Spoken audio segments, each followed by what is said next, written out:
Redmi Turbo 3 haqiqiy Redmi ve PUBG fanatlar üçün niyetlenen smartfon. Bu telefonu eyle-beyle sözler bilen tarif etmekliğin gerekligi yok. Sebebi hemme PUBG'çiler Poco F seriya telefonların PUBG'de özünden hil alıp baryanlığını bilýärler. Bu telefon bolsa ýakynda görkezüljek Poco F6 smartfonunun Xitay versiýasydyr. Gelin bunun bilen ýakyndan tanışalyň. Bu smartfonun esas aýratynlygy oň oýunlardaky berýän güýjünidir.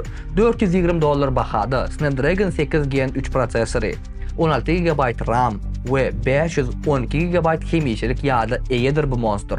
Amatlarak PUBG'de 90 FPS berýän telefon görkezäý diýenler üçin diýsen gowy çözüw bolup biler. Ýa-da Snapdragon 8 Gen 3 häzirki wagtda orta plus segmentda iň gowy we iň güýçli, iň soňky prosesorlaryň biridir. Bu smartfon şu ýylyň aprel aýynyň 10-nyna Xitay üçin ekskluziw ýa-da görkezildi. Üstünden 10 gün geçmän ka bolsa Garant Mobile onu bize alyp tapyp abzora berdi. Olara kän sag bolsun namazy aýtýas we dowam etýäs. Telefonun sypaty diýsen üýtgeçik. Bizde on gara rengi var. Ýöne mundan başga on titan, ýaşyl we Harry Potter Edition versiýalary hem satylýandyr.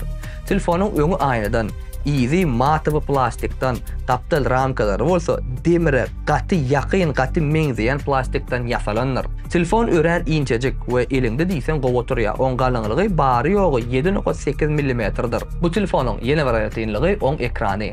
Redmi Turbo 3'te 6.67 düýmlük 120 Hz'lik ören ýagty Dolby Vision 60 tehnologiýasy bilen işläp bilýän AMOLED ekran oturdulandyr. Oň ýagtylygy awtobusyň gündüzçän tarabynda oturup PUBG oýnap öýe gaýtmany mümkinçilik berýändir. Ekranyň pikselleriniň dykkyzlygy bolsa 446 ppi. Ýene bir gyzykly zatlaryň biri ekranyň ramkalary diýsen inçejik. Bu ekrana zawoddan ýuqajyk plyonka gelmeden. Ýöne dogry aýtsam men o plyonkany kän halamadym. Sebebi onda alafopny pakriçe ýok, barmak ýüzünde gowy sypanok.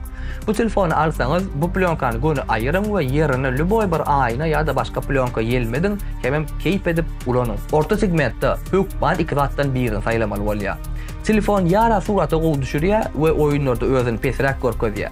Ýa-da oýunlarda has gowy görkezýär özüni, ýöne on kameralary bidiregrek bolýar. Bu telefon ikinji kategoriýada işli. Ýöne muňa garamazdan Redmi Turbo 3'te 2 sanac 50 we 8 megapiksellik kamera oturdulan.